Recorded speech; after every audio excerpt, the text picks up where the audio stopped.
My name is Munem Wasif. I'm an artist based in Dhaka, Bangladesh. I work mostly with lens-based media, which means photography, film, but I also do installation, I also teach, I also curate. The project I'm showing here, it called Seed Shall Set Us Free, which talks about the amazing amount of rice variety we have in Bengal and how slowly they're disappearing. And I've collaborated with a research organization called Ubinik, who are working with farmers all over Bangladesh to protect this variety of rice seeds. And the project started with this, when I visited the research center, I saw 100 of rice seeds are laying around in the courtyard.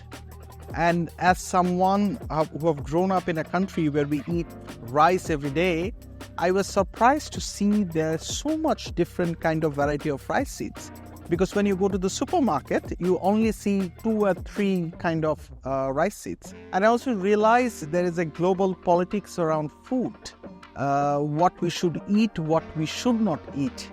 And because Bangladesh was a country which was also colonized by the British Empire, Bangladesh was used to produce these raw materials to export to the empire, to the Europe.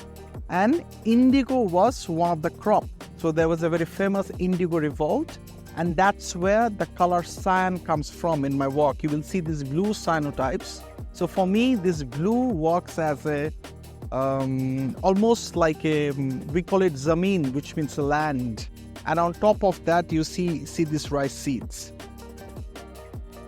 So the way the work is constructed, you'll see these 3 shelves, and you see these blue cyanotypes, you see these black and white landscapes or close shots of skins, but you see a lot of also archival images. And while I was working on this project, I realized that the farmers believe in coexistence, existence of different kind of beings and non-beings. So they don't only think about human beings. So then I was thinking about bringing all these different rhetorics. So there are some of the photographs and the drawings were created by me, but some of the photographs were taken by farmers, some of the photographs were taken by the researchers.